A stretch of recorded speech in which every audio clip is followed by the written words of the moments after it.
Greetings ladies and mental gents. In this video we'll be doing Forgotten Dungeon from Royal Road, chapters 36 to 40.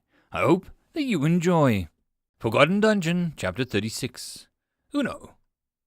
The humans were slowly advancing. The rogue, Tina, was taking her time in a few meters left between the temporary camp and the forge room. The slow but the steady pace wasn't up to everyone's taste. You did check for the traps, right? Asked Charles while observing his surroundings. Yes, sir. Then why are we dilly-dallying? Time is precious.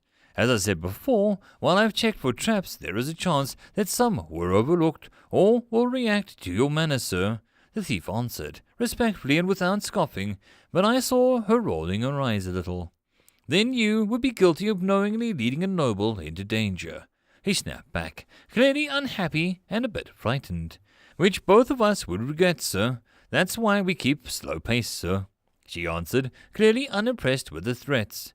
The man only flinched slightly and stopped his nagging. The rest of the party ignored the contents of their conversation. They were busy focusing on their surroundings. Like a high-strung bowstring, each of them seemed ready to pounce. Only the red-haired man seemed to be in his own world. I could see greed in his eyes. One day your call will be mine, I whispered in the shadows, and the dungeon shook slightly, the creations responding to my bloodlust. This, in turn, made their progress even slower. But of course, they arrived in the forge room without any complications. There simply weren't any traps in the way. Still, the idea of a mechanism which would react not to people, but the manner in them, was tempting one. And yet I had no idea how to implement it. I had the inner ability to see, or taste, the magical energies flowing through the world, but since my magic was limited, at best I had no clue how to create anything that included it, unless I used anima for its intermediary, which was something I wasn't too keen on doing right now. Until I understood what was causing these blackouts, I should stop using powers that I didn't understand.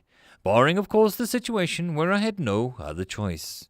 My state wasn't growing worse, at least I think so. I was afraid of slavery, of becoming a puppet of some foreign power. Two gods, two humans, but I was afraid of death even more. How ironic, really. I already died once, so the great unknown wouldn't be so scary. And yet, it was. The feeling of powerlessness was suffocating. A slave had the ability to rebel. The dead had no such choice. Not to mention that without more kills, I had to focus my attention on the second floor, which was already getting a bit crowded. That was the problem of having biological lifeforms that breed independently. Soon I would have an overpopulation problem on my hands, unless the adventurers came in order to cull my monsters somewhat. Or I could send in a few of them to the surface. I should probably do that. Yes. Anyway, the humans took their first steps into my forge room. The place itself wasn't that big, just enough to contain my electrical forge, the golem, the few desks and containers, and the not-so-subtle magic was weaved into the pieces of furniture, making sure that the metal continued to be created without any impediment to the failures that were probably disposed of. An effect of the anima usage surprisingly worked without any side effects. In a sense, it was a perfect room for practicing. Its only occupant walked around on his steady legs, black grey frame sometimes glinting in the hot red light of the forge. The bile-brain golem looked similar to the robot crossed with a heavily armoured knight, a wide-shouldered pile of metal, bone and stone, whilst its flesh was made from mineral wool, and it didn't forget an armour made from the iron to cover it. The heat would blast it each minute, and it worked the anvil, but the isolation provided by its innards should be perfect. Of course, when mentioning robots, the type that I had in mind was like the ones battling Godzilla, not the anime waifu-capable machines of today. Wait, weren't these mechs with people inside, not robots? Ugh, who cares? It's not like there were any people in this world who could appreciate my retro style. Or correct it. There was no isekai heroes here, according to the gods. No complete souls. I was the only one. And who would even call me a hero? I was just a dungeon trying its best to survive. The forge room was full of noise, mostly the sound of metal striking metal, echoing off the walls every few minutes. My minion was creating something resembling a weapon and quickly discarding it as a failure. Then, with sure steps, he wandered towards the ore barrel, choosing another piece and continued his thankless task. Again and again. The Swords of Hope crowded near the door, mesmerized by the sight of the strange giant working effortlessly without a break. The only type of metal available in the room was the same kind of iron that people of the Walther Castle used, so I wasn't worried about giving my enemies powerful weapons. The Golem was creating nothing better than crude tools of war. I was sure of it, especially seeing how the Golem desperately tried to smash his unskilled hammer against the heated ore, and how the miracle didn't happen. Again and again. A conversation followed the sight. How are you sure that it's a Golem? Charles for once asked a valid question. How did she know? According to my knowledge, there are only 2 types of monsters in the dungeons that don't attack on sight, sir, she answered hesitantly. Her hand was caressing the dagger sheath. A nervous tick, I suppose. She's right, confirmed Agnes, still overseeing the room. Most of the monsters in dungeons are alive. As such, they have ingrained instincts to destroy anything and anybody not belonging to the dungeon. She squinted her eyes, pulled on her short blonde hair while thinking about something else. And what are the exceptions? Charles stopped harassing the rogue and turned towards the princess. The not-alive beings, which for the dungeon means golems and elementals. The former tend to only attack when the task given to them is interrupted, while the latter will defend their territory and do nothing else. We can exclude the elementals. I already appeared before its face. It didn't react other than going around me. Tina mumbled under her nose. The rest of the party looked at her like she was insane. In her response, she only shrugged. This room is out of the way. It's a dead end, too. There is no way in hell that elementals would be here. They defend their territory, remember? As such, they're used as a blockade, a room that you must walk through. She snorted lightly. Besides, no elementals look like this. The girl pointed towards the Golem, and I had to agree. Even though I never saw an elemental. Not counting computer games, of course, but the people raiding my dungeon apparently did. You're right, Agnes agreed to her words too. The rest of her sentence was, however, full of suspicion. But I wonder how a 4th-level rogue who has never conquered any dungeon knows that.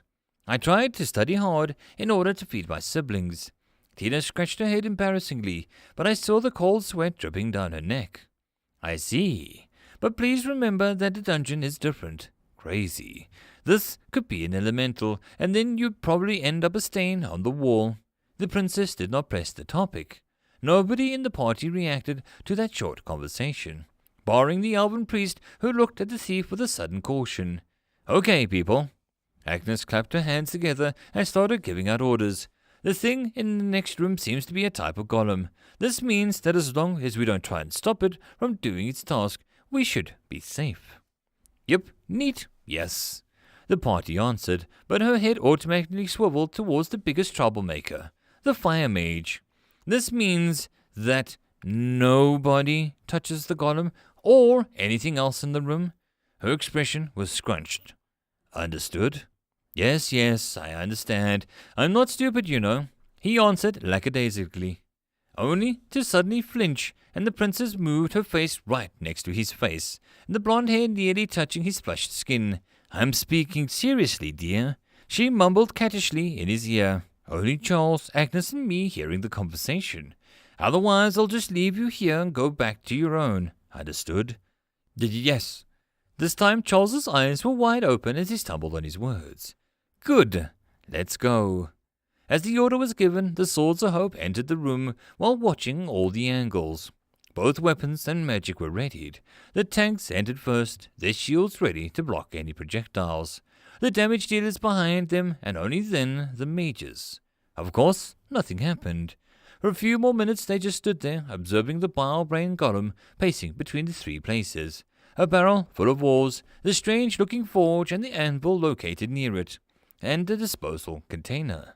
The party held a collective breath as Tina once again walked towards the middle of the room, standing in the golem's way. It looked at her from behind his helmet and changed his path slightly. I could nearly hear it sigh at the interruption. The girl smiled at the rest of the warriors and immediately returned to the formation. Then came a discussion. Now that I see it with my own eyes, there is no doubt about it, it's a golem. The elf, Eve, mumbled, just loud enough for the rest of their team to hear it. Is it? Agnes smiled, like there was never any question about it. Yes, but there is something weird about it. The Lith healer nodded seriously, her small head tilting. I just can't put my finger on it. She scratched her cheek in wonder. It's the weight. Boulder answered her with a sour expression. What? The golem is not fully made from metal. He pointed towards the slick armor covering my creation. The plate armor is wearing a damn heavy, but that's all. If the insides were full of iron too, the sound would be different, louder, fuller, he scoffed. It is not. I've never heard of about a golem which wasn't comprised of just one type of material. The elf wondered aloud. There are metal, stone, wood, and even clay golems, but to make one from different pieces. Her gaze turned a bit heated. Could we? No. The princess answered was short and decisive. Our target is the floor guardian, not attacking a non-aggressive creature to dissect them. Her voice softened a bit. We can do that in our next dive. Yes, princess. What do you people think about it? She turned towards the rest of the party. I am not an expert, but this looks like a smithy to me. Boulder answered with a smirk. He didn't relax in the slightest, positioning his tower shield between the golem and the healer. Lone Mountain nodded and his words while keeping watch over the rest of their party. Normally, I would agree, but what the hell is that forge? The Earth Shadow Mage Peter pointed towards my electrical forge with exasperation. Where are the flames? What are these metal rods? How can it even work? He shouted. Oops, I didn't think about that. Calm yourself, Agnes scoffed lightly while observing the machine. It's clearly using some unknown principle to heat up the metal. Magic, probably. It doesn't matter. Why? If we sold that unknown principle outside of the world, we'd be rich. Of course, it was Charles who had answered her, his eyes never leaving the prize. Because of two reasons. The princess shook her head. Firstly, any magical contraption wrenched out of the dungeon will stop working. That's why I said it's useless. Oh, would it? That's a relief then. No adventures wrecking my dungeon. Secondly, she continued, what would you sell? Did you see the garbage this golem produces? Agnes smirked for a moment. It may be that it's just bad, but golems usually are pretty decent when it comes to producing weapons and armor. So it's probably this facility that's trash. Beep! Nope, it's the golem's fault. I laughed to myself, observing their antics. The roomsmith seemed to stop a moment, but then continued his work without rest. Its moved seemed to be a bit faster, though. Ancient smithy is the best example of Golem's expertise. Boulder whispered with a smile on his face. He also used his mace to lightly tap the tower shield to produce a strong and clear sound. Yes, the royal family's ancient smithy has dozens of golems skilled in forging metal. She nodded towards Boulder. His weapons and armor were made there as after all. Her attention turned towards the restlessly pacing bile-brain golem, so this forge should be worthless, but a replacing pile of ore. Her face scrunched in thought. We can use it. Is that all? Asked Tina. Yes, please scout the surroundings. I already did. From here is only a single hallway with a fork leading to a large room and one straight with a much smaller room at the end. She answered. Which one should I check first, Your Highness? The rogue was strangely formal at this point. Go for the large one. It is a high chance of a boss monster appearing.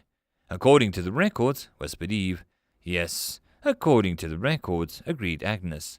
Did anything that we encountered in this dungeon behave according to the records? The healer smiled.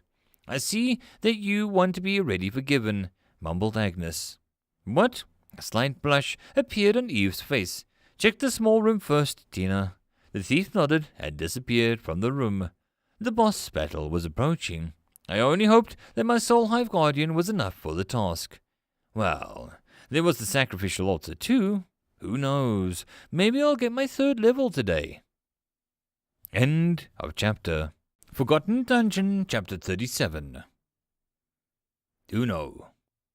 Once again Tina stalked my halls, her leather armor and small figure transversing from cover to cover. She was a professional, I granted her that.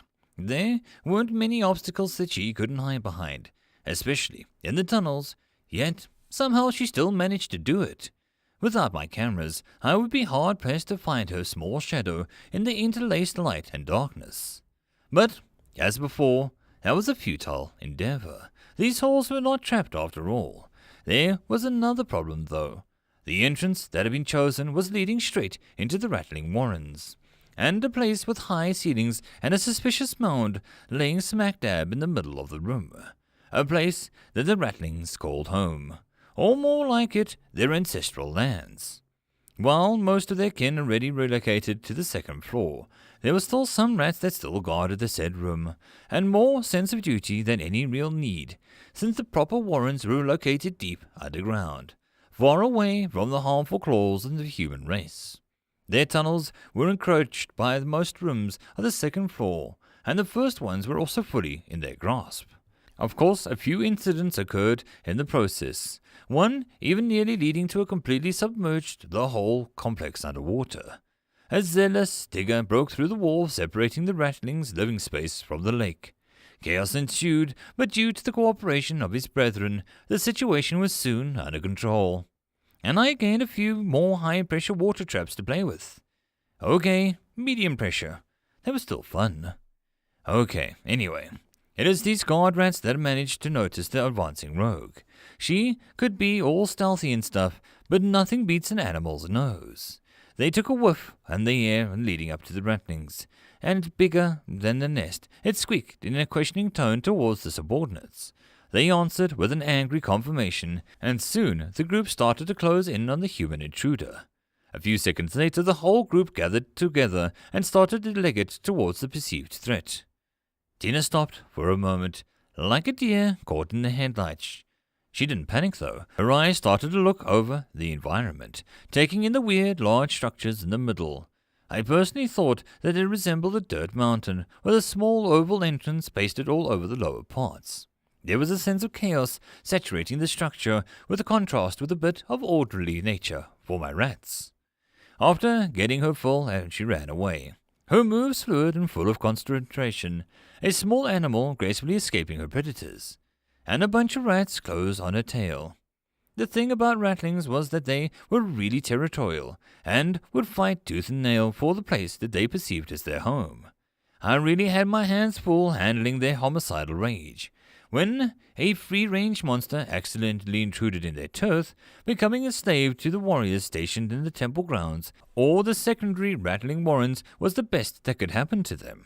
In the worst case, they were fed to the rat beasts, gorilla-like monsters reared by them as a type of feral assault infantry.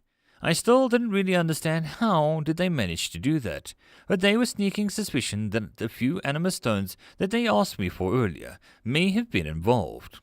Anyway, unlike most of my earlier experiments, this one ended on a rather positive note. If positive means a big, ugly mix of ape and rat with an enormous appetite and a really short fuse. Not that it mattered. They were all only on the second floor, not here. Back to our lovely thief then, who was artfully using her escape skills to dance around the tunnel. The dancing part was due to the whizzing spears that barely missed the escapee. It took her only a few minutes to arrive at a friend's location, and as soon as she saw them, she shut, left her mouth, "Enemies incoming!" "Prepare," Agnes immediately answered, green eyes gleaming with an eagerness under the lights of the chandeliers, and a large grin slowly emerging from her face, truly an expression worthy of a wild predator. Her party members returned to their earlier formation with ease, only Charles stumbling a bit on the seemingly flat ground. As soon as they did, Tina appeared from thin air, and just behind her, squeaks of rage sounded from the tunnel. A group of 15 rattling guards appeared from behind her in a few seconds, their enraged snouts dripping with a desire to kill. I whistled. These were all the rattlings tasked with defending the warrens. Was this just a coincidence or an effect of a real skill? "Rats only?" asked Boulder, visibly disappointing, as his arms sagging a bit. "An experience is an experience. Didn't they teach you not to fuss over food?" Agnes scolded him, shooting forward like living steel a moment later. The battle was short, bloody, and one-sided. Princess took care of most of the enemies by herself, slashing with wild abandon, cutting off limbs, piercing hides, gouging eyes. Her way of battle was cruel and brutal, focusing efficiency over style. There where his team mostly helped with a random attack here and a quick incantation there, mostly taking care of stragglers while making sure that the mages weren't exposed in the process. Even Balder, which I was taking for a pretty rowdy individual, was rather calm, observing her rampage of throwing a shield bash towards any rattling stupid enough to get close. A few minutes later, all that remained was my minions with scraps of flesh and bone littering the ground. The phrase, "I won't leave you with a complete corpse," and now had a new meaning. Agnes breathed out, smearing the blood over her armor in a pointless attempt to give her body clean. There was still a big grin visible on her cute face, and she chuckled for a moment, letting bits of blood and flesh fall to the ground. That was refreshing. The melodious voice echoed out the battlefield. It was a while since I let loose, she moaned with pleasure. Seeing Charles seemed like he wanted to puke, toting back and hyperventilating. "This is nothing," murmured Balder loud enough for the fire mage to hear.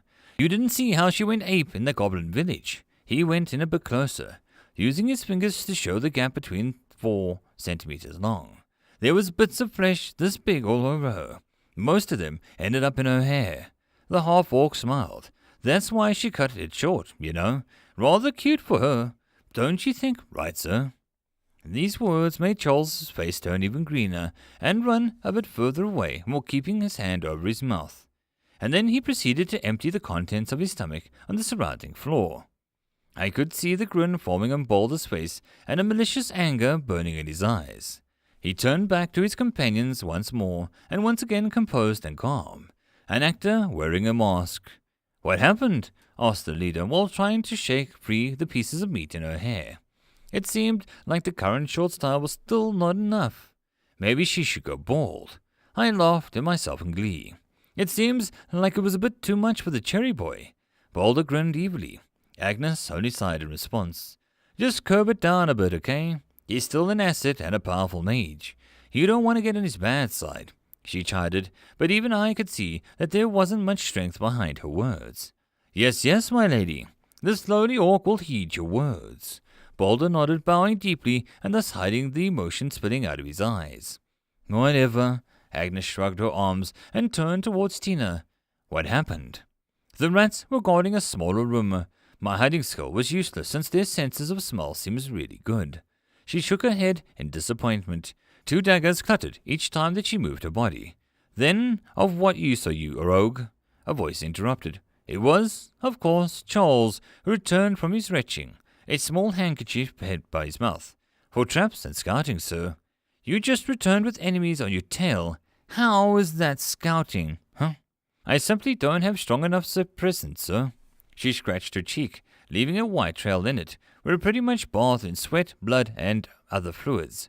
It took all of her willpower not to look at his handkerchief. "Ah, you—" "Leave it be, Charles." Agnes took a moment to intervene. "What did you see?" "These guys were all guarding this room I was in. What did I see inside? Most of the place seemed empty, even too much. There weren't even any of these weird plants. Besides, that in the middle of the room stood a large 3 to 4 meter tall structure, mostly made out of dirt and some compressed things." "How did it look?" "Like an enlarged ant mound." Sounds of anguish emerged from the group as soon as she finished her words.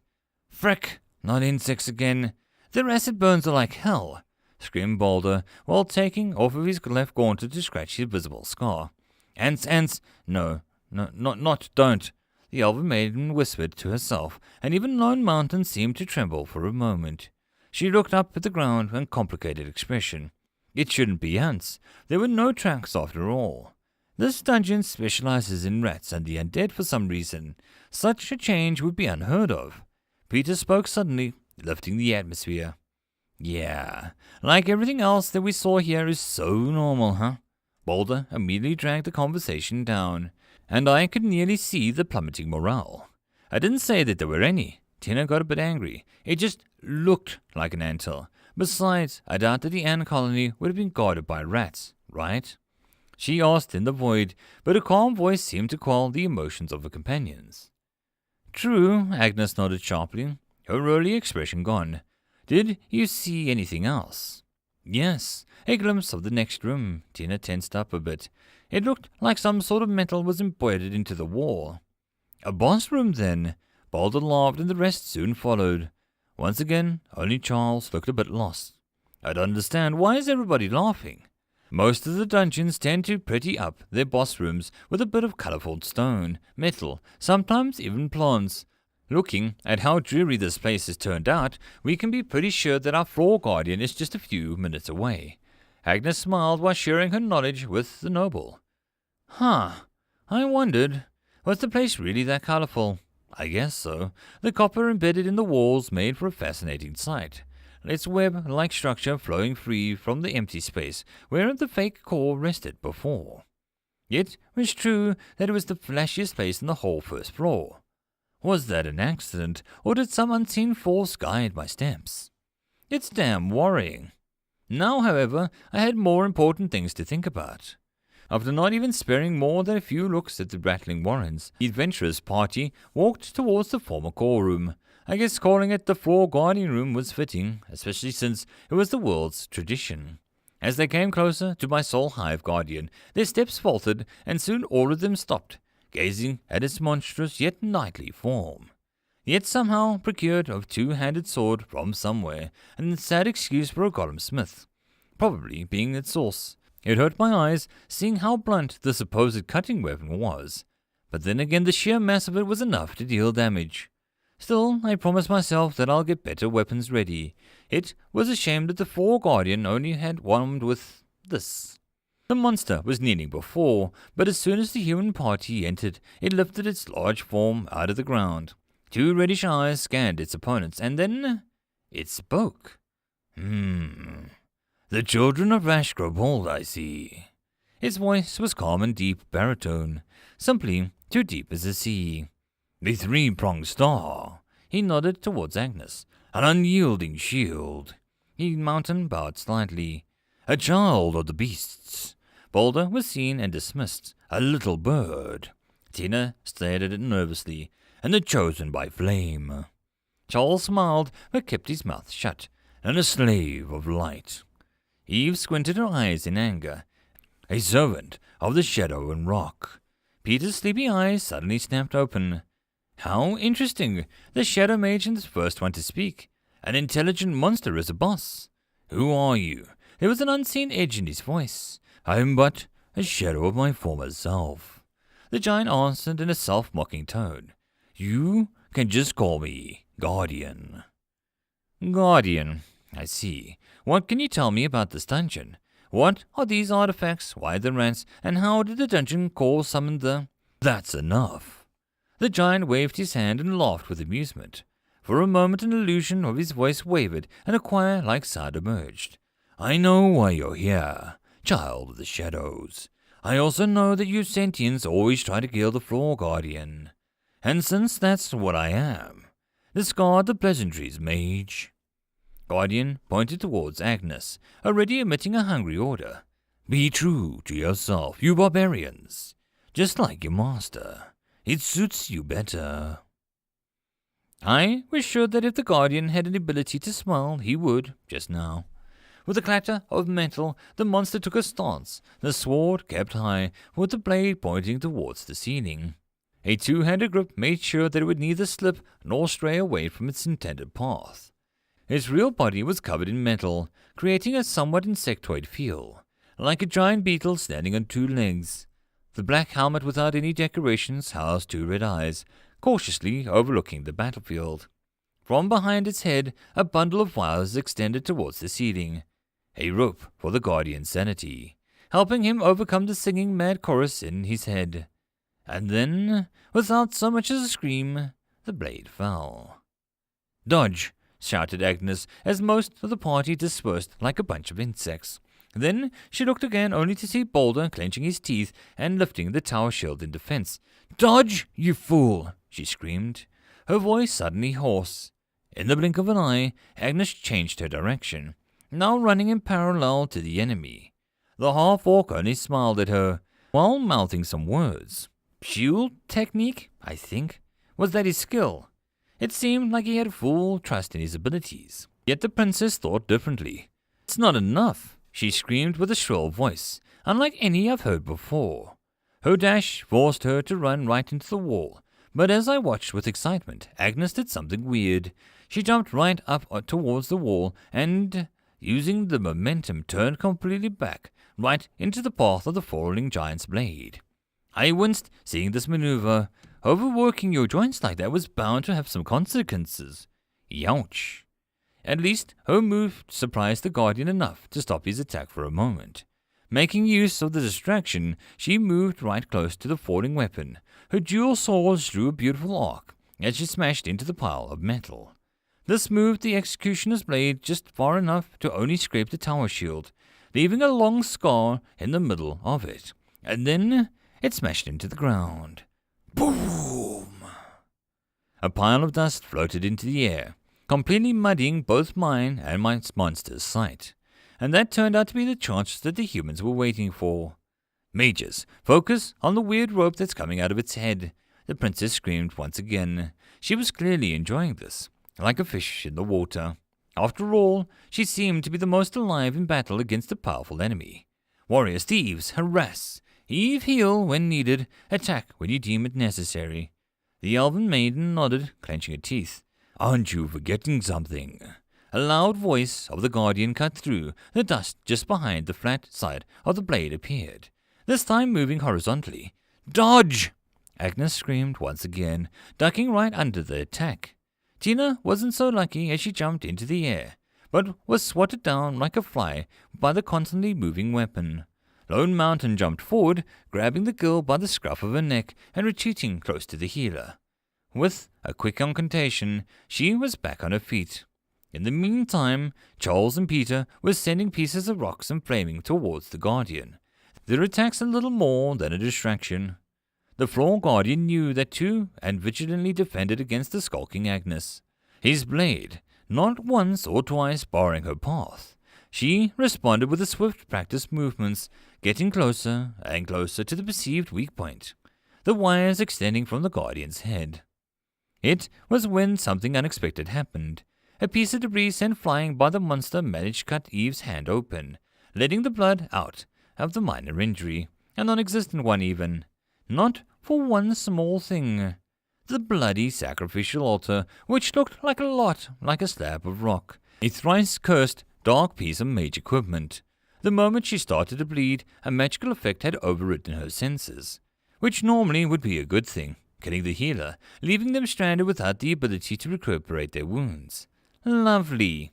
Except I already tried it and failed miserably, mostly because the quiet, blonde-haired doll was mostly overpowered them all. The bloodlust that started in and turned, Eve screaming in rage. "Always holding back, never having any fun. Frick you all." Her coarse words didn't register for a moment in her companions. "Heal this, heal that. I'm hurt. I don't frickin' care. Just this once. Something to kill." Her bloodied eyes turned towards the biggest target in the room. "You." The Guardian winced. The greed and madness was clear in her voice. "Crap," cursed Agnes. "It's her assimilation. Why now?" She shook her head as soon as the hand appeared on her shoulder. "It doesn't matter. We need to hide." Peter materialized from the shadows, his pale form even more white than before. "May the gods have mercy," he muttered while dragging back the shocked Tina towards the tunnel.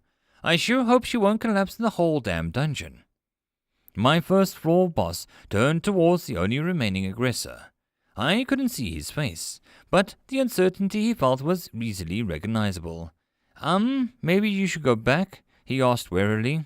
Her blood had healed the scratches and accumulated, and he was newfound strength in his flesh and iron body.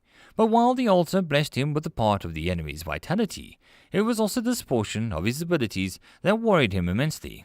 A part of. Only a part of. "How strong are you, slave of light?" he murmured to himself, his deep voice easily reaching even the hidden adventurers. "Oh, he's wrecked," laughed Balder, only now coughing out a bit of blood. "Shut up. We need to calm it down before she destroys the Forgotten Dungeon. The king will never forgive us." Agnes was looking intently in the way to deal with the situation. "Out there, see the aura?" asked Peter, while pointing at the ceremonial slab lying near the strangely shaped hole in the wall. "A magical effect ingrained into the room radiates from there." "On the first floor? That's insane," answered Charles while cradling his head. "Really? You're saying this now? And the early encounters were normal. 2 bosses, a smithing golem, this whole weird ecosystem out here." Agnes kicked a piece of the bone lichen which fell out of the ground in the commotion. "It's the Forgotten Dungeon," answered Pete. "The deeper we go, the better the loot will be. That is the rule. The deeper we go, the greater the danger we encounter, sir," he added after a moment of reflection. Charles waved him off. "No time. How do we stop that?" he asked, pointing to the bathroom. Eve managed to cut the Guardian's sanity cord, and pandemonium ensued. End of chapter. Forgotten Dungeon, Chapter 38. Uno. "This cheeky frecker," was the first thought that appeared in my blanked-out mind. When did he learn to speak? Scratch that. How did he manage to take back control of his splintered mind should be the real question. Coherent thoughts weren't really his forte when I first hooked him in up to the malwires. Due to the after effects of the meddling, his mindscape was full of constant bickering and shouting egos. They were somewhat kept in line with the energy that he was drawing from my network. But as time passed, and nothing changed, any hope for recovery had faded into oblivion. But then I stopped caring entirely. In the end, I was forced to decide that he was still useful, even considering his current state, and strong enough to serve as a guardian, defending the way to the next floor. Another question: if he regained his ability to speak, why not talk to me? I was nothing but good to him. Well, now that I think about it, I captured him, then his mind and body were put through the grinder. Afterward, I devoured what was left of his knowledge, and after that, the remaining husk was put to use, filling a battle suit. This forced him to cope with his madness and despair all on his own. Ish. I kind of freaked him up, huh? For me, he was an enemy turned servant, but even I wouldn't want to interact with my torturer if given the chance, no matter how lonely I felt. Oh well, he still serves, and that's what's important. Now, once again, what did my analyze say about him? The Soul Hive Guardian, or Guardian. This being encroaches on the domain of the gods, combining the dungeon core expertise with the broken soul of a sentient. Such experiments were not unheard of, but none had succeeded before. As a result of this, a strange being was born, losing its status as one of the sentient races, but in the process becoming something more, and more importantly, stronger. Broken pieces of Daniel Waltz's soul were not mended, but turned into a hive-like choir, focused in serving his dungeon core master. Not only that, the Guardian can attack with weapons that he is provided with, but his latent psionic abilities have been awakened. It allows for communication, and also creates another avenue of attack. The mental scream of anguish will hurt all but the strongest of beings. Threat level D++. Quite an ending for a crazed vampire, if I do say so myself. There was also another thought gnawing in my brain. What the hell was the pretentious bullcrap that he sprouted when meeting the humans? Children of that, children of this. Why ever use this tone? More importantly, how did he even know about these things? They were true, the adventurer's reactions were clearly confirmation. But Olga Brovish always seemed suspiciously open for interpretation. I had the idea that his new sonic ability could be the source of his sudden and mystical knowledge. What a load of rubbish. It was something that I was eager to ask him, but it seemed like I had to wait for him to respawn as the situation devolved even more. Why did I think so? Well, dialing back a few minutes, the earlier battles seemed to turn to the Guardian's favor. No matter how strong these opponents were, a large weapon paired with a sturdy armor created miracles. Not to mention that his former identity as Daniel Walzer, he was introduced to the art of warfare during his teenage years. Or that was his memories were telling him me anyway. Not all of his knowledge had been forgotten, which he easily proved by gliding about aground, even while locked in his unwieldy frame. The relatively stable battlefield turned into crap, however, when the bloody sacrificial altar effect came into play, turning the elven healer into a raving lunatic. She unleashed powerful magic and laid bare her deep-seated resentment, a show of madness that quickly forced the rest of the adventuring team out of the chamber. They stared at her teleporting and screaming silhouette, moving randomly from place to place, while at the same time filling the air with spears made out of light. It took them only a few moments to pinpoint the source of the bloodlust, the effect, and the way that it was currently debating if it was worth it to stop. Let's face reality. Not only could we end up as collateral damage due to Eve's rampage, but also, Peter dropped off for a moment, coming to terms with his own words. Also, I feel like she's strong enough to beat the boss on her own. His last sentence came out as a bit forced, and a prideful eyes not for once left the dancing elf silhouette alone. It was clearly hard for him to leave everything to another person, or to admit his inadequacy. She's stealing my experience, growled Agnes, fingers curled around the handles of her blades. A moment later, she was relaxed, shaking her head and sighing, a wild glint in her eye gone. I suppose it's not the right thing to say when one of my friends is being mind-controlled, she chuckled, hiding her head in her arms. I vote for destroying the artifact. Since when was voting an issue? Peter smiled darkly. You're a leader. You choose, we follow. The rest nodded curtly.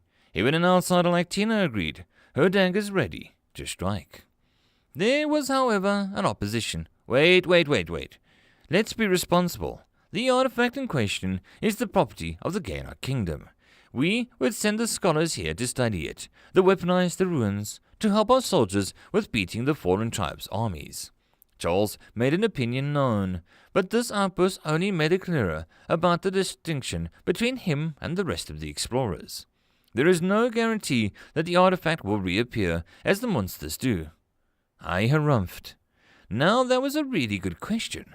While my boss minions were pretty much immortal, I wasn't sure how the rules influenced large static items made in my dungeon, or how the sentients called them artifacts. I wasn't counting the weapons, of course. These were already proven destructible. But the altar, the forge, the manufacturer. I was curious. Sadly, the only way to check it, the only way that my tiny crystal brain managed to plan and said experiment anyway, was to test said destruction. Repeatedly. Because of that, the bloody sacrificial altar was as good a target as any. There wasn't much I was using it for. That may be so, but the life of my teammates is worth much more than a mere artifact, especially one affixed to the floor and thus immovable. Agnes answered with a tired tone. It doesn't mean that we can't study its workings locally. You're not wrong, then, but we're still destroying it. A ferocious smile appeared on her face. Will the kingdom lend me one of the healers in exchange for this artifact? She asked slyly. Maybe, stuttered in response. It could be a great discovery, leading towards the reclamation of the corrupted lands. It could make us heroes. Could being the principal word here, right, darling? She shook her head, cutting off the next words. I know that you want the finder's money, but let me tell you, the Beast Princess doesn't leave her own to the wolves. Agnes's green eyes widened and Charles trembled. He breathed in and out, and in, at the end, he chose silence. Something that the rest of the party noticed with a small cheer. The discussion ended. The Swords of Hope drew their weapons and prepared to enter the battle. It was, however, too late. Why? Because Eve managed to send one of her beams through the upper part of the room and cut off the Guardian's sanity support. For a moment, the armored monster just stared at the adventurers' faces, the healer too responding with a simple, focused gaze. The serene silence lasted for only the briefest of moments, though. And then a cacophony of words emerged from his helmet. Crush, kill, swallow the light. He stared at Eve for a moment. Swallow the darkness. And then his body jerked in Peter's direction. Bring out the blood of the chosen. Save it right now. His faceplate swiveled towards the charging Agnes, and in the end, as the crazy words echoed through the room, "Acquire like soul, I will devour." He lunged forward, his large arms throwing away the crude weapons in favor of wide-grabbing motions. Agnes jumped up while cursing, somehow managing to barely get out of the way. She then used her momentum to bounce away from the Guardian's arm and slap one of her swords into the helmet slit. She left the blade inside, choosing to escape onto his back and pursue rather than stay and fight. A roar echoed right behind her, only to get cut short by a beam of light appearing from nowhere. It bounced off the armor, pushing back the Black Knight and stopping him for a long second. It was enough for both Charles and Peter to fire off their magics, adding more scratches to the already damaged metal armor. Guardian turned towards them like a boss from the computer game, easily driven into changing aggro. I shook my head. It was all the ruse, though. The real deal was Tina, slowly inching towards the altar under the effects of her skill. The black mist was wishing everybody out, allowing her to blend into the surroundings. She thought herself invisible, but in the calm state, Guardian should be able to discover her advance and, in turn, prioritize. Right now, however, there was no better than a beast. Thus, a minute later, she arrived, interrupted, at her destination. Then, with a steady hand, she dragged both of her daggers across the runes visible on the rocky surface.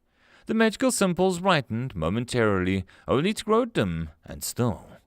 The damage was big enough to disable the artifact immediately, and Eve soon lost her frenzied behavior, slumping down to the ground. This made her the target of the Guardian's attack, as he ignored the buzzing flies and diligently ran towards the unconscious elf. "The bloodline of light," he screamed, hunger easily recognizable in his voice. "You fricking wish, monster!" It was Balder who stood against the charging monster, kneeling with the shield tilted on one side. The Guardian only harumphed in frustration, preparing to kick the unexpected obstacle aside. But the half-orc warrior was quicker. His armored form shot ahead like an arrow, if arrows had large vertical objects strapped to them. Normally, the tank would get squashed by the massive rushing monster, but Balder, learning from his earlier experience, turned his tower shield surface just enough that only nick the approaching enemy. This managed to disturb the Guardian's center of stability, forcing him to stumble, and then helplessly fall to the ground. A cloud of dust had risen from another below, and the rage left out the monster's mouth. In the meantime, Lone Mountain dragged the elven healer back into the tunnels. They were a bit safer than in the chamber where the brutal fight was taking place. If she had just left them there, then I was fully committed to sending some rattlings in hope of getting my hands on another core. A rare light affinity one. Sadly, the chance never came, and the tall Amazon decided to guard her companion, leaving the rest of her teammates. I nodded sadly. The Guardian was getting mauled. If it was his sane, composed self, at least a few of the intruders would be slaughtered. Right now, he growled and spewed curses like he was one overcut with bloodlust. An animal, and not once a noble knight. The tides had turned, and the adventurers changed from prey to hunters. The peerless cooperation, they made sure that the Guardian was stretched helplessly from one side of the room to the other. While I wasn't looking, another sword ended up in his healthy eye, thus blinding him completely. It was a lost cause, a checkmate. I watched as they slowly whittled down his health, turning the knight into a ragged, tired beast. It was my duty to witness every second of this fight. After all, the Guardian was fighting for me, to keep me safe, to defend the dungeon. It might have turned into a bit of a monster myself, but he was my servant in the end. No words of betrayal had left his mouth until the end. He fell on the floor, his scarred body barely kept alive by willpower alone. "The children of gods will be burned. This world will burn," he rasped. Blood slowly trickled down his helmet, pooling on the ground, and the free. Agnes was the one to deliver the finishing blow, her blades pinning the Guardian's head against the floor, piercing the brain, the skull, and the metal helmet all in one try. She cut him down without hesitation. "Shut up. The monsters should do their job and die quietly. Don't sprout such rubbish just before you croak." She spoke rudely to quickly cooling corpse. After that, she breathed out, leaning on her weapons, suddenly exhausted and started to observe the battlefield. Their fight left most of the room in shambles. Scars of weapons and destroyed rocks marred the once clear surface. More than a few long trenches were left in the ground, and even the coppery spiderwebs left on the back were now cut, mangled and incomplete. The smears of red human blood and much murkier, more red guardian liquid were splashed around like the surroundings, like some work of a mad artist. "Soon, I can feel it," the princess mumbled, her face flushed, and her hair more red than blonde now. A clenched fist was slowly released from her beloved weapon. A level up, Peter appeared out of nowhere, his face seemingly tired, but radiating a type of fulfillment. "Yes, or rather, I feel it's close. This means that 1, 2, maybe 20 monsters, and I'll get to level 20, and push the dread back by 1 more year." The Shadow Mage whispered some nonsense. "Yep." Agnes gave a sharp nod and immediately left the tunnel's entrance, whither the healer was forced to lie on the ground and rest. As soon as she arrived, a veritable flood of complaints left her mouth, washing over the startled Eve. The elf didn't know how to react, her face turning red while she frantically tried to get free. It all ended up when Agnes hugged her teammate, both girls happy to be alive and well. It would be a touching moment if not for the fact that both of these women were responsible for the deaths of my monsters. Thus seeing them like that only evoked a feeling of disgust. It seemed like an old adage about not humanizing your enemy was right after all. In the meantime, Peter turned towards the Guardian's corpse and huffed to himself, now where our prize should be. Both Boulder and Charles stood nearby, without any signal, and began to comb the room for anything resembling weapons, armor, or artifacts. They were slow and methodical in their search, knowing that there should be an item of great worth somewhere in all of this mud and blood. It would be worth it, right? Of course, they didn't find any. It was true, I wasn't the brightest core that walked the earth. But still, do I look like that much of an idiot? I won't arm my enemies, especially after they defeated another one of my minions. I admit, though, that there was this strange, weird feeling that compelled me to award them something for their efforts. But seeing the bleeding form of the Guardian sprawled on the ground quickly cured me of such thoughts. And this seemed to miff the invaders quite a bit. "It's not here," shouted Charles, only to instantly become the center of attention. "What?" he asked, not understanding the meaning behind the people's gaze. "It's not possible, sir," answered Peter, while eyeing him suspiciously. "The Dungeon Corps will award those strong enough to defeat the Guardians with an item of great value. It's a compulsion that they seem to have." He shook his hands in order to emphasize the words. "There are no exceptions," he huffed angrily. "There are," Eve said, with a back of arrogant self. She smiled at the frowning man.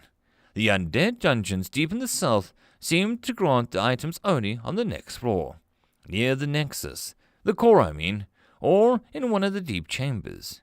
She shook her head, playing with the small curls of golden hair. "It may be a similar circumstance." "Why would they do that?" "In hope of gaining a skilled warrior body, of course." The girl smiled grimly. "So we need to prepare for a battle." "It would be prudent. The dungeon seems to be like it's undead, that's true." "Well then, it's no time like the present," mumbled Agnes. "We do sweep of the first 2 rooms, maybe 3, depending on the layout. But after that, we stop and retreat to the first floor. No more delving today, people." End of chapter. Forgotten Dungeon, Chapter 39. Uno. The humans were descending. Agnes took the lead, still, however, allowing Tina to take the long and thorough look at every stone and step on her way down. A wise notion. This also gave me an idea to add some straps to the stairs. There was a weird compulsion that usually stopped me from implementing them, but the deeper I was, the weaker it seemed.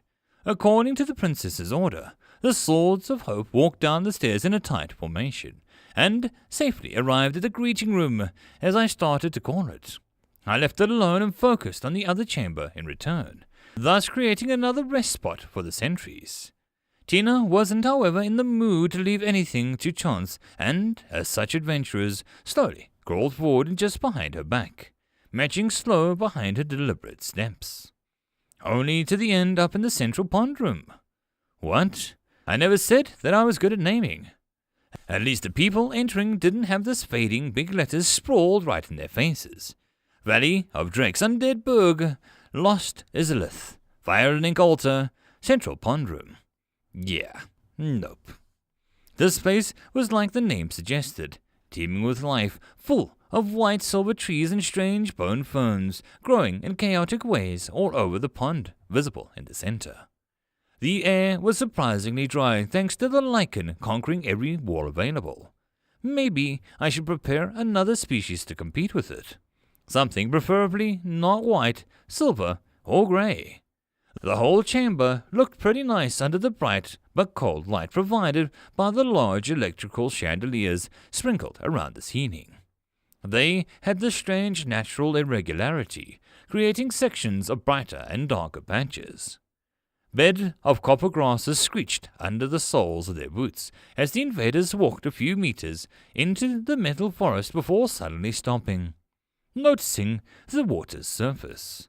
A large mass of water was teeming with a few types of monsters that I'd added.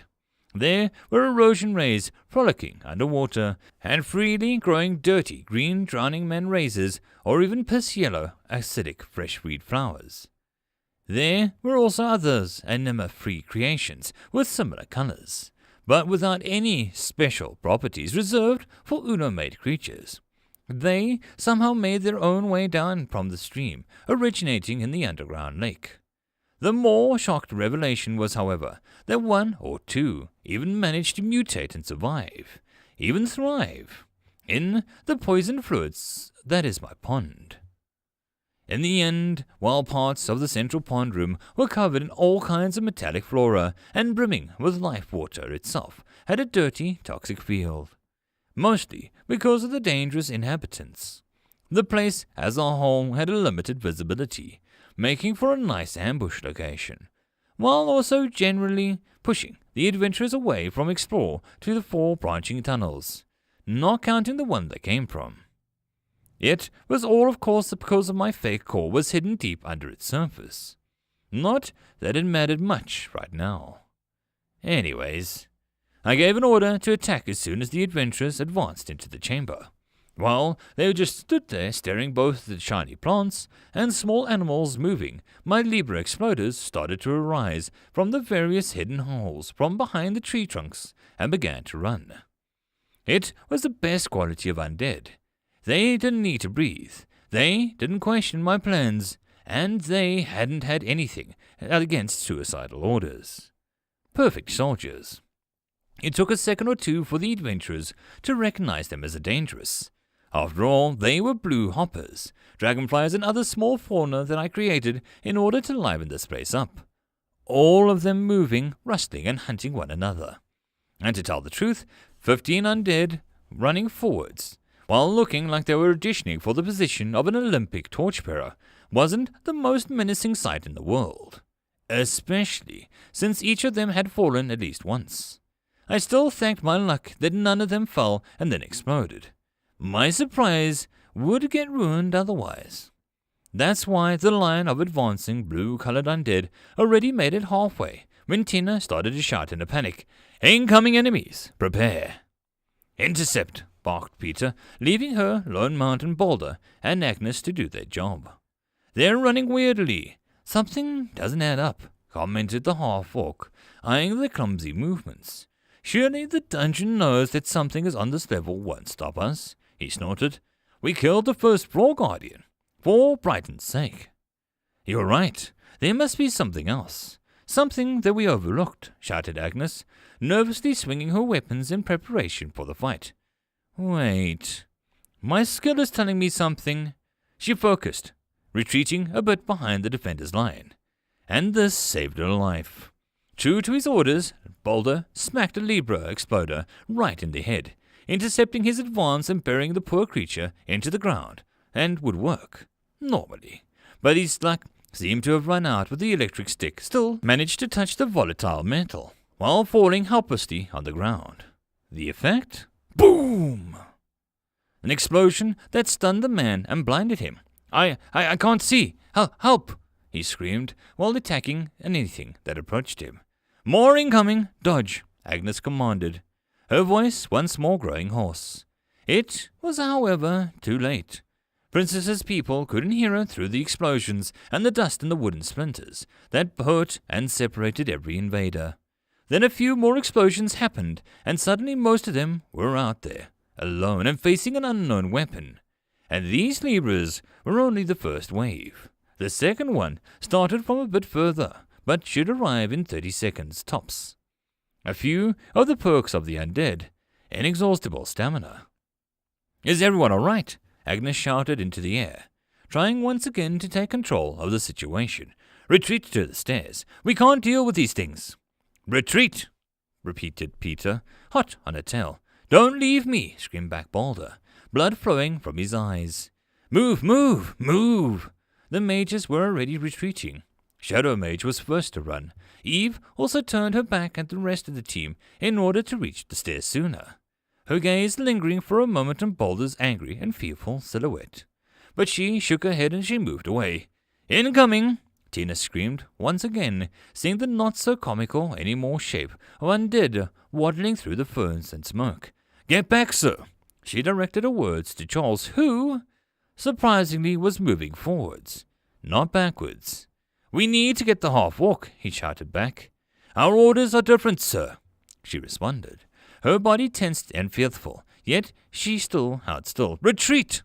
No, I need to. As one of the hawks, I order you to turn back, sir. You're much more valuable than any of us. Tina took a weird brooch from a symbol from the bird with its wings open, like it was preparing to take into the air. Charles's face changed to shock, curiously, and then anger. I don't care if these are the Kingdom's special forces. He screamed loudly enough to spray some saliva on the thief's face. I am saving that man, and there is nothing that... His words were cut short as the handle of Tina's dagger robbed him of consciousness. Then she turned her head only to see the advancing undead. Lone Mountain, take him back. Her eyes glowed with conviction. Please, I'll block them. Hearing that the tall woman hesitate and, after muttering a short curse, turned back to drag the fire mage to safety. At this moment, the next wave of Libras arrived, their weak eyes focused on the warrior threshing in the front, and the rogue right behind it. An undead lunged forward with its electric stick kept high in the air. Boom! One. Boom! After. Boom! Another. Boom! Their combined efforts turned towards the orc's annihilation, and they continued to self-destruction until he stopped screaming. And only after the pile of flesh and metal pieces remained. Tasty! I screamed in delight, feeling the devoured energy. This was something else entirely. The scrawny half-elves wouldn't even compare. Would it be insensitive to say that he tasted like pork? I giggled, overcome with ecstasy. My mind returned a few seconds later. That's good stuff, I mumbled, but too much of it and I don't know what'll happen. In these few moments, even more Libra exploders arrived. Tina turned towards the incoming attackers and weaved through their lines like a goddess of war. My undead were clumsy piles of bone and iron, thus an agile rogue like her easily cut off their hands, effectively disarming them. She worked tirelessly, glancing towards the retreating Agnes. After she confirmed that the party had escaped, it was her turn to reach for safety, and it was then that her attention slipped. It was only a moment, a small oversight. The electric weapon fell to the nearby disabled Libra, and on the volatile blue part, to be exact. But it was enough. The explosion tore through the air and mangled a few meters of trees in the flora. The secondary detonations happening both metal and weapons were strewn in every direction. Soon the dust cloud was falling, leaving only thoroughly plowed earth and scattered pieces of meat. The rest of the invaders retreated in time, not even looking back in their panicked return to the first floor. Save from Agnes, who took a long, grudgeful look at her fallen companions and my undead until she quickly retreated. That one will be trouble, I mused quietly. And then I returned my attention to the survivor. Tina was very unlucky. The explosion mangled her left leg and arm, pretty much leaving only stumps intact. Her cute, small face was scarred and bloodied, the same with parts of her torso. The armor shielded parts of her flesh from the explosion, but pieces of shrapnel from my undead and her now broken down defenses were embedded in her body. But she was alive, and I made sure that she remained as such, giving the appropriate orders to my minions. A tourniquet isn't really that hard to make, especially if the people, undead, who have the opposable thumbs. I wanted to quietly celebrate my successful defense when a familiar green and red mana flux appeared in my dungeon. While I planned to check on the adventurers and maybe do some peeping, some tactical reconnaissance, it seemed like a much bigger trouble appeared on my doorstep. And I was right. Soon a pair of twins appeared from thin air. Like before, one of them was blonde with long hair, modest figure and a piercingly accusatory blue eyes. Like before, the left one, as I called her in my mind, was wearing one-piece dress, both humble and tempting. The right one looked similar, yet different. The shape of her body and face were the same, but burned, scarred, and tortured. Here was the red hair and the dark eyes, deep like the blackest night. And yet they were one, the goddess called Gangria, a part of the triumvirate of gods still residing in this dying world. Unlike earlier, they took one look at me and at my exploding Libra standing at the ready. At the husk of Tina the rogue being dragged over and the shouting already had started. "Are you retarded?" the left one asked, gently, like a child looking at an old puppy. "Do you wish to become like your mindless predecessors?" The right one screamed at my call. "It's really weird how you use your gifts, Uno. Why do you overuse the animas such trifles?" "What did I do wrong?" I whispered under the vocal and mental attack. The twins looked at each other. Sighing deeply, they shook their heads for a moment, communicating without words, and soon the left one stepped forward. "We appeared in the dungeon because you nearly managed to kill the Gaynor Kingdom weapon. We tend to keep watch over their enemies. And when we arrived, we noticed this abomination." "I still don't understand what you're talking about. Can you please explain?" I was getting a really bad feeling about this conversation. What were they getting at? Was playing with the undead a taboo now too? Or was it something else? Frick. Is something else right? The twins nodded again, and the left one started. "It'll take a while, but I'll explain." She bowed lightly, and the child, making a performance out of her parents' sake. "What do you know about magic?" she asked, and I noticed that the right one disappeared somewhere. "Not much. Where is your sister?" I asked nervously. "She's interested in your prisoner. Answer my question." "Oh, Tina. I see. Well, you press the button and the magic comes out. Using mana?" She looked at me in exasperation. "Idiot." A faraway voice echoed in the chamber. "Let's just start from the beginning then. A short version." She nodded to herself, and somehow I understood that her expectations turned up at lower. Mana is everywhere. It's an inevitable substance that penetrates every being, thing, simply a lifeblood of our world. Long ago, people of the world discovered that by using it, they can bridge the impossible. They came to command the elements, shape the world, and kill each other. Her last words have a hidden viciousness in them. The gods didn't think much about the power at the beginning. They were beings of faith, and it was their sustenance and their power. However, as the mortals grew, and the need for the gods diminished, a cruel smile appeared on her face. And so the gods panicked. They debated with each other, trying to avoid the fate of the starving to death. "Magic?" I whispered, seeing this deviated from the topic. "Yes, but the gods were lucky, you see. People who took the power in of mana, and their bodies started to get twisted. It was slow at first. An angry outburst here from the fire mage, or an unfounded suspicion from the dark mages, the laziness from the earth mages, and so on." She shook her head, blonde hair once again swaying in an invisible wind. "And then a war happened. Beings as powerful as gods, but not a quarter as sane, clashed. The world was nearly destroyed. The end? No. The story repeated itself. Mages grew in power, they grew unstable, gods needed new solution, and they found one. The system and the cause. What are they? I asked for a curiosity. They are a type of filter prepared by the gods to keep mana influence away. It stops the assimilation of any element and gives time to cope with it. Also, by severing the ability to freely take in the mana in one's body, it stops the catastrophe that already happened twice. The Second Empire, I asked. Yes, a sharp and concise answer. Against all hope? I tried again. Can you? No. It's not important and my time is limited now. She clapped her small hands to gain my attention. The dungeon calls were made differently. How? I asked, dreading the answer. They take the mana directly in as they did the wizards of old. Her smile turned mischievous. Where does that put me? My question was filled with dread. Can you at least puzzle out that part by yourself? She shouted, but I only begged quietly. Please, there is something wrong with me. I know it, but I can't really understand why. What is your element? She asked, pretending to be the teacher asking a question during a test. Anima. What's anima? The essence of truth. Yes, and what the element does to the one using it. It permeates, assimilates. What does that mean to me? I felt the rush of adrenaline, something long absent from my crystal mind. Please, tell me. You're no fun, the voice answered. To put it simply, your real body is a crystal, made as a slave to a goddess. She hissed her last words.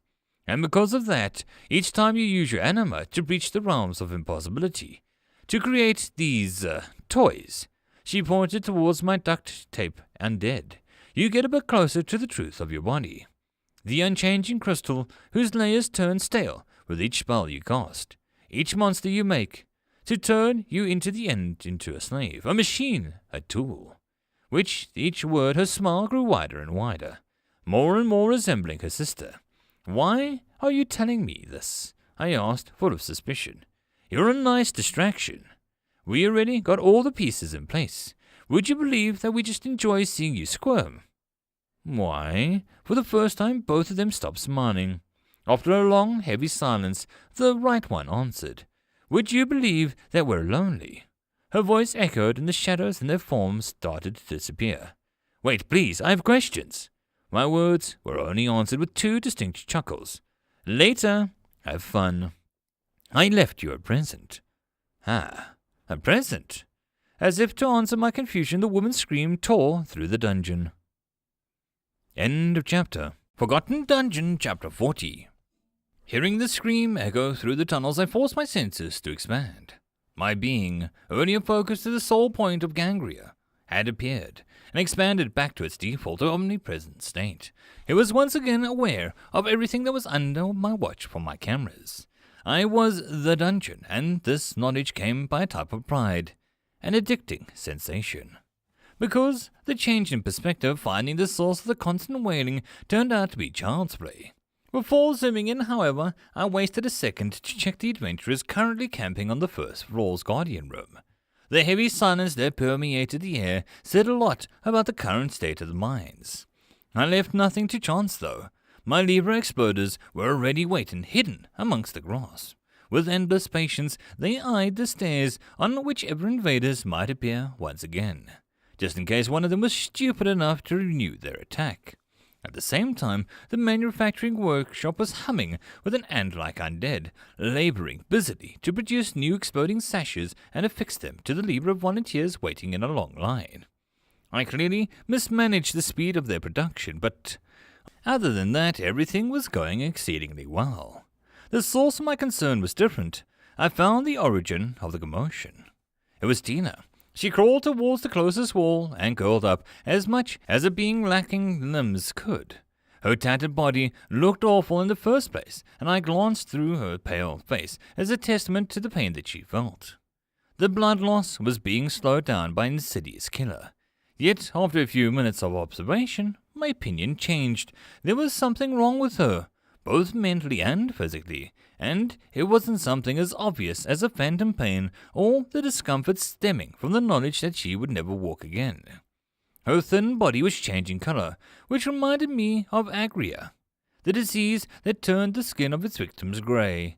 It was, however, connected to the inhalation or consumption of silver, and certainly wasn't the type of illness that progressed so quickly.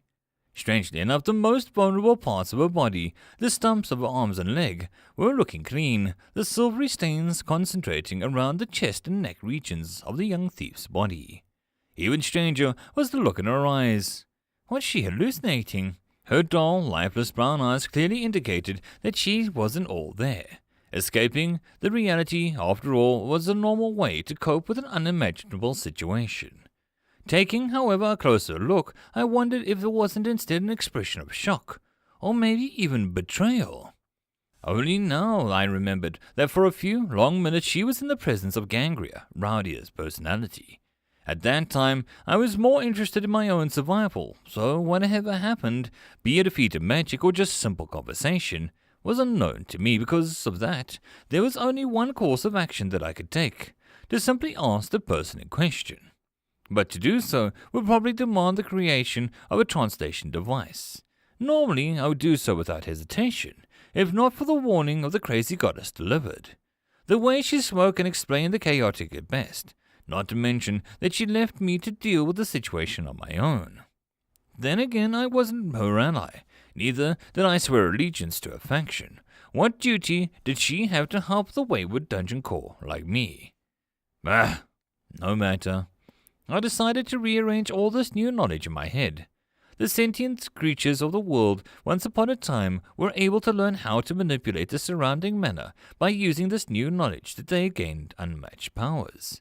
They said mana came in many flavors and granted its users different abilities. However, after an even more time had passed, they learned that there was a price for using it. Mana corrupted, or rather changed, assimilated its users. This modified their behavior and their very being, in the end turning them against each other, and had sown the seeds of the World War. When the unthinkable happened and the planet barely withstood the combined rage, devastation brought by the magic unlike any other. This forced the gods into starvation as the sentient beings were teetering on the brink of annihilation.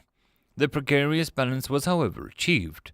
Both the world and the sentients recovered, while the magic and technology once again started to blossom. All was well on the surface. To tell the truth, the gods were afraid.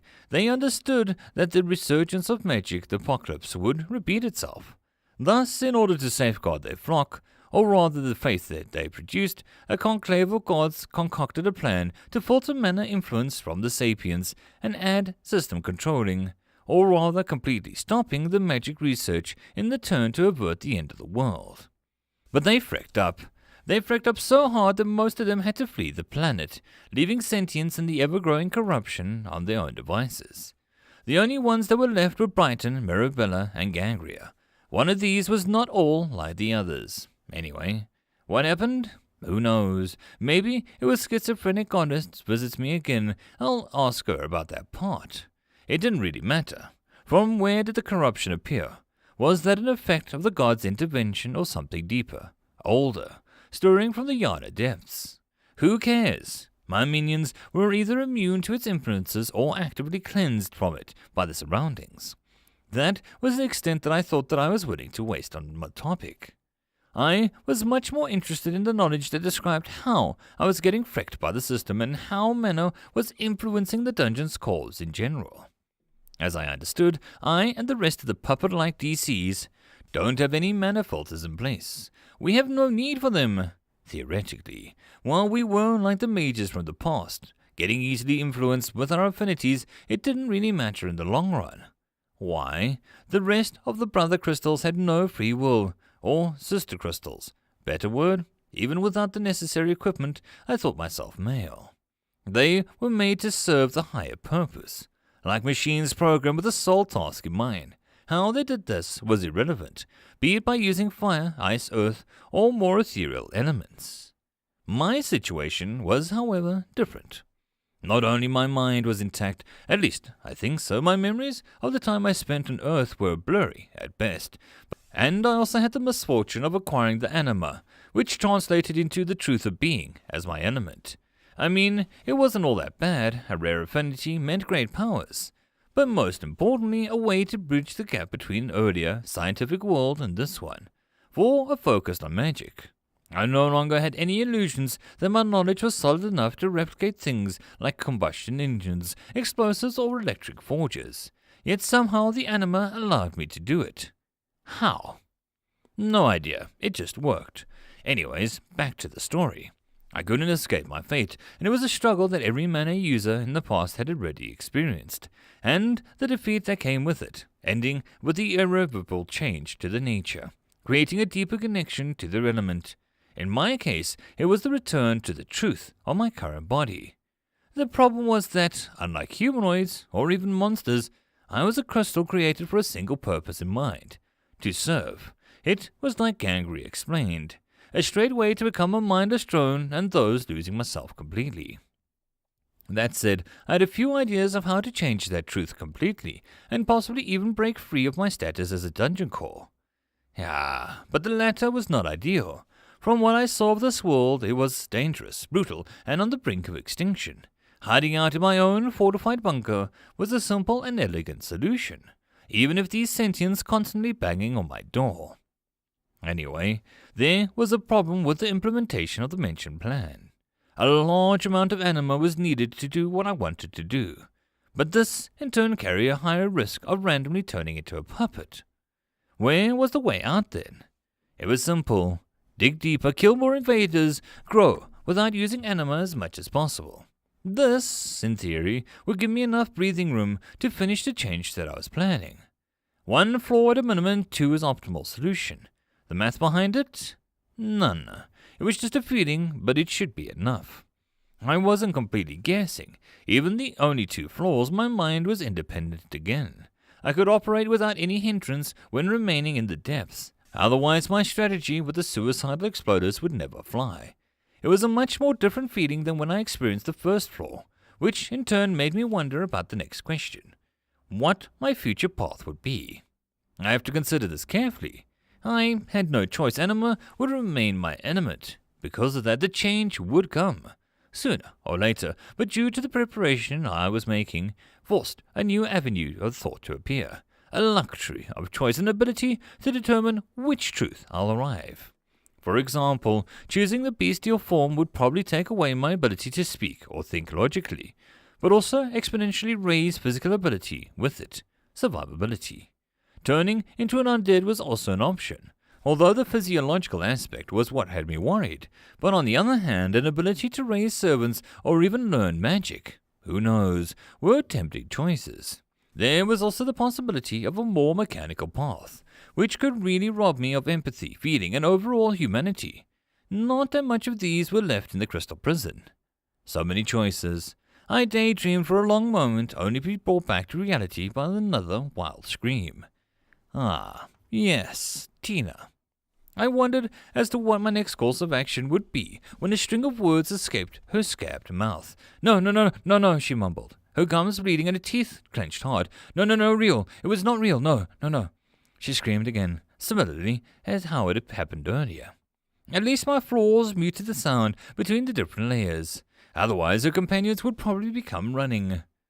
Then again, if I used these screams as part of a trap, it would certainly be a nice distraction. Too bad that in order to implement it, I had to create a gramophone, microphone, or maybe even different voice recording devices. And that took anima. Anyway, the former courageous rogue was currently trembling, cradling her head and mumbling to herself like a crazy person. No, real, no, please, no. Her anger was already drained considerably. The woman's voice changing into a begging tone. Anything, please. They need to live, please. She sobbed quietly, tears staining the dirty ground. Each second, another please or anything escaped her mouth. I sighed. This mindless torture was never my forte, and now, more than ever, I wanted to know what exactly Gangry had done to the girl. In order to understand that, however, I needed to speak with her. But like I said before, the translation machine would be a huge waste. This meant that the girl would have to wait for the Guardian to respawn, and he would be my mouthpiece now that I knew that he had the ability to talk. And, more importantly, an ability to communicate with me too. A perfect translator, if not for the fact that his sanity rope quite literally anchored him to one room. Anyways, no time like the present. Now only to ensure Tina's survival. At least until I can ask the questions and figure out what did Gangria do. She mentioned something about a present. My spidey senses were tingling each time I looked at the broken rogue. Now, what do I need? Beds. Right, probably some water, maybe food too. Who knows when the adventurers will retreat, and preferably a blanket, bandages. Do I have the material to make them? Or antiseptic? I don't think so. I have a lot of poisons though. Not that it helps. Tina started sobbing again, so I ordered my Libra to lift her up, and the undead stood there for a moment and moved just before I decided to repeat my command. It picked up her body in something that people called a princess carry. A weird, of course, of actions for normally stupid Libras. It was sure that it would try to drag her or carry her like a sack of potatoes. Well, no matter. With another short order, the undead marched towards the northeastern part of my dungeon. Its target was the guardroom, tucked into the corner, where the entrance was close enough to the explosive workshop and my reinforcements. Just in case, I had a few others sprinkled in my second floor in order to keep a large team of mobile undead as a way to stop any invaders. While the room itself was useful, I couldn't say that about the beds and weapon racks that I had allocated inside. It was a flight of fancy, a thematic choice that I was now regretting a bit. At least they were made by the crude Golem-smith's dwelling on the first floor and his rattling followers.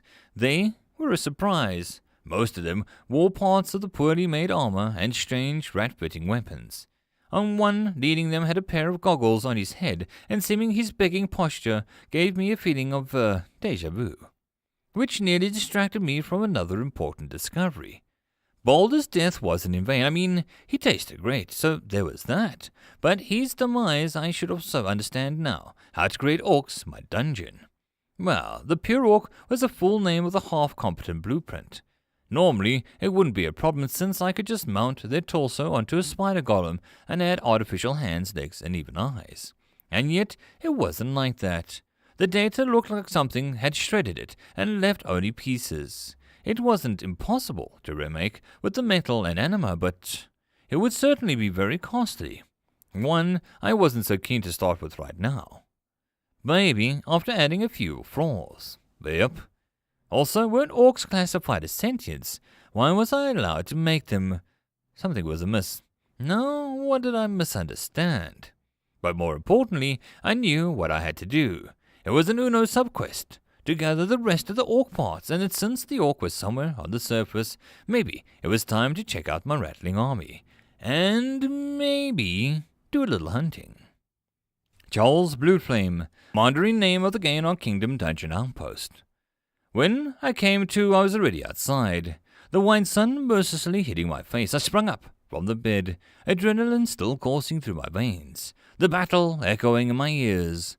But as I looked around, the familiar space greeted me, a luxurious couch, a wide bed, and a solid table, and an open flat of the tent letting in the sun with it. A hubbub of the outpost, commoners doing their meaningless tasks. I nearly ordered the person keeping it open to stop, but hesitated seeing that it was Agnes standing there. My mind was in chaos. We looked at each other's eyes. They're dead. She spoke first, her words cold and fast like arrows. Both Balder and Tina were killed in this incursion. The princess looked at me, her pain hidden under the invisible shield called duty. We're sure. Neither of them emerged from the stairs. We waited long enough. She lowered her head down, studying the stains on the carpet, and you know as well as me that dungeons do not take prisoners. Yes, I nodded slowly. After a second, my eyes whitened. But this dungeon, it uses undead. A small drop of blood made its way down her face. We may yet meet both of them again. Fiery red anger escaped from her eyes for a moment, only to return to the muted silence from before. Also, talk to you about it. It seems like the situation grew worse while we were exploring. What can you tell me? The fallen tribes are moving, mostly orcs and goblins, according to the scouts. How many? My face wrinkled with worry. Our forces here are maybe 200 warriors, and twice as many civilians. About 1,000, maybe more, she answered. I cradled my head and worried. At least we can request reinforcements. The communication crystals is a real blessing. I mumbled under my nose, relieved. We can't? What? Was the crystal destroyed?